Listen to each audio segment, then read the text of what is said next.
Developer, welcome back to my channel. First part में हमने web server create किया था using Express and in this tutorial we will learn how real time communication work. But सबसे पहले हम package.json में nodemon script change करेंगे। Write down npm i nodemon। अगर आप Node.js प्रोजेक्ट में बार बार कोड चेंज करने के बाद सर्वर रीस्टार्ट कर रहे हैं तो Nodemon आपकी लाइफ को आसान कर देगा। तो नॉर्मली package.json में ये स्क्रिप्ट होती है test dot no test specify and we will change start node src /index.js and same for dev nodemon।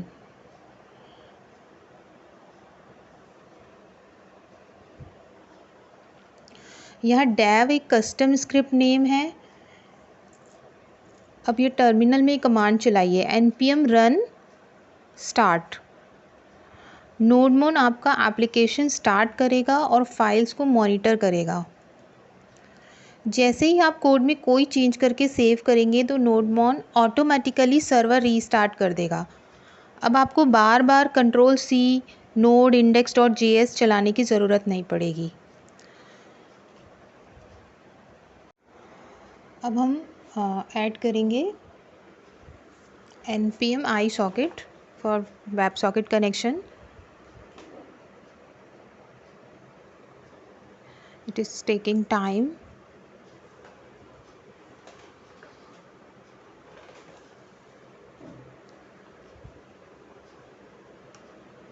Yes, it's installed. But अब हम HTTP सर्वर क्रिएट करेंगे फॉर रिफैक्टरिंग द कोड। हमने already एक server बनाया हुआ है but हम उस सर्वर को, जो हमारा ऐप एक्सप्रेस सर्वर है, वो हम HTTP के अंदर डाल देंगे जिससे कि सॉकेट आयो को उस सर्वर के साथ अटैचमेंट मिल जाएगी।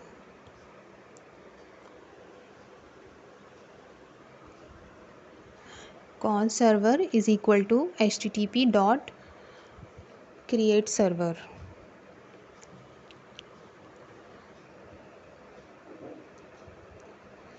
इसमें हम ऐप ऐड कर देंगे।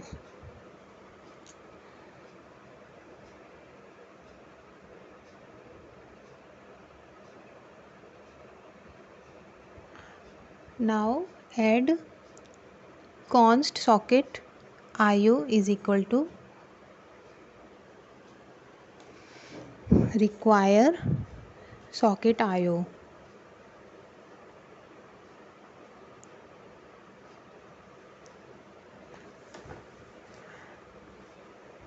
Now io means input output।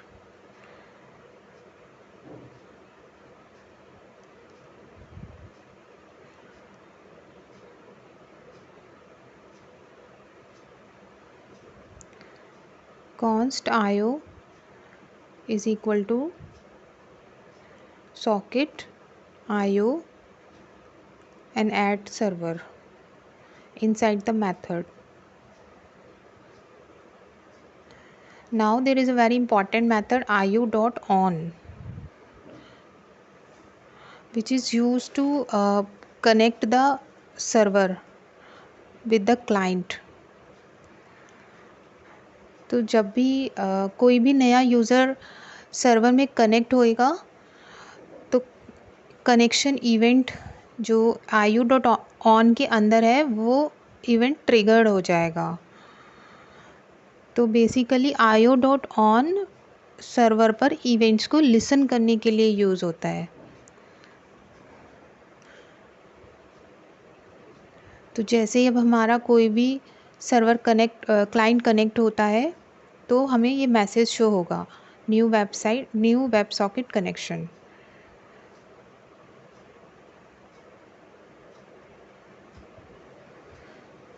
Now we will add one file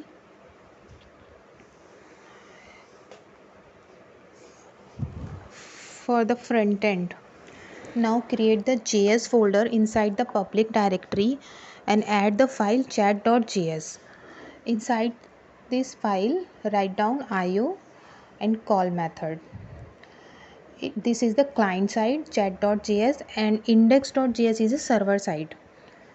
So whenever server trigger any event, then client handle it. And there is another method socket.emit message. This is the event triggered event message, first parameter, and second is welcome. This will print, this will actual message. ये message सिर्फ उसी user को भेजेगा जिसने connection बनाया है. Socket dot emit function सिर्फ उसे भेजेगा जिसने कनेक्शन बनाया हुआ है. यानी सॉकेट डॉट एमिट एक स्पेसिफिक क्लाइंट को ही डेटा भेजता है. And in client side we will handle the event. So we will write const socket is equal to IO.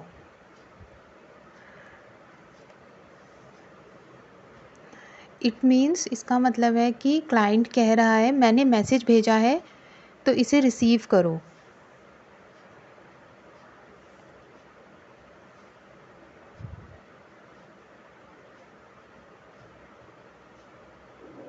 Socket dot on and ये मैसेज कंसोल में print हो जाएगा. जो भी सर्वर साइट से मैसेज आएगा, अभी यहाँ पर वेलकम मैसेज है तो ये क्लाइंट साइट पर हैंडल होगा इवेंट, मैसेज इवेंट, और वहाँ पर कंसोल में ये मैसेज प्रिंट हो जाएगा.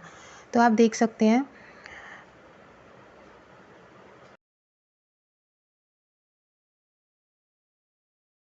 HTML and in index.js socket.on send message.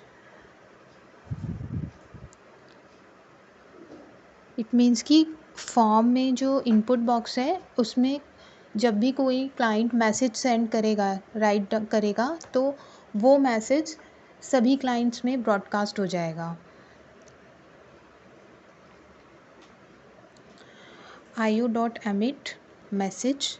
IO.emit means कि सारे क्लाइंट्स में मैसेज को ब्रॉडकास्ट कर दियो.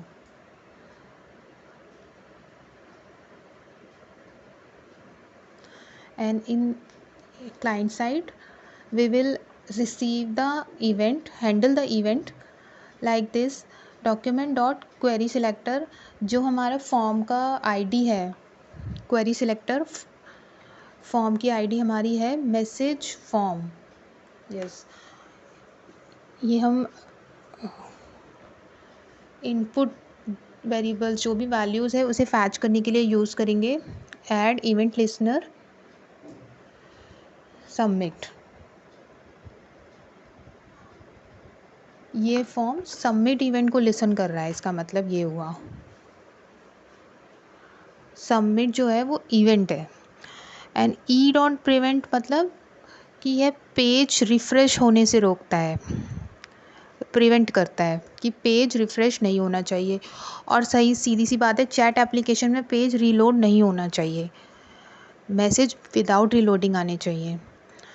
अब यहाँ E dot target dot elements,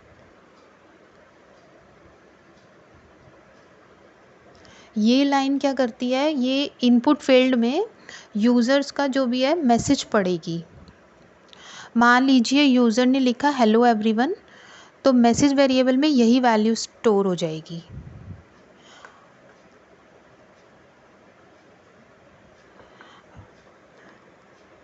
finally socket dot emit send message, जो वहाँ इवेंट है वो यहाँ पर हम रिसीव करेंगे मैसेज. यह मैसेज सर्वर को वापस भेज देगा. यानी क्लाइंट कह रहा है सर्वर ये मैसेज बाकी यूज़र्स तक पहुँचा दो.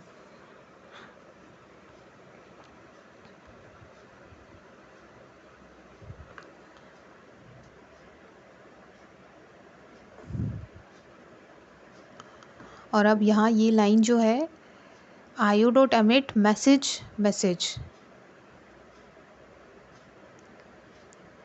सर्वर इस इवेंट को रिसीव करेगा और सभी कनेक्टेड यूज़र को ब्रॉडकास्ट कर देगा।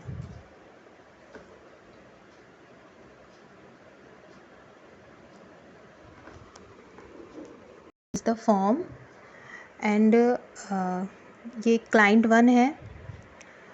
सबसे पहले वेलकम मैसेज आता है, देन ये दिस इज़ द क्लाइंट 2, इसकी कंसोल में भी वेलकम मैसेज आ गया। इट मीन्स ये अपना मैसेज अपनी खुद को ही रिसीव होता है। एंड दूसरे वाले मेथड में क्या है, socket.emit में, इसमें सारे क्लाइंट्स को मैसेज ब्रॉडकास्ट होगा। जो भी टेक्स्ट बॉक्स में लिखा जाएगा वो सारे क्लाइंट्स, जो भी जितने भी क्लाइंट्स होंगे सबको, जैसे हम ग्रुप चैट करते हैं, ग्रुप चैट में सारे मैसेज, सारे क्लाइंट्स को मैसेजेस ट्रांसफ़र होते हैं, सबको दिखते हैं, तो उसी तरीके से यहाँ पर भी सारे मैसेजेस सब सारे क्लाइंट्स को दिखेंगे। तो यहाँ तक पार्ट 2 में यहीं तक, अब मिलेंगे नेक्स्ट वीडियो में। एंड जिसने भी मेरी फर्स्ट वीडियो नहीं देखी है वो वीडियो देख लें, और अगर आपको मेरी वीडियो से कुछ भी नॉलेज मिल रही है या कुछ भी मेरे ट्यूटोरियल से कुछ भी हेल्प मिलती है तो प्लीज़ मुझे सपोर्ट कीजिए, लाइक कीजिए मेरी वीडियोस पर, और कमेंट कीजिए।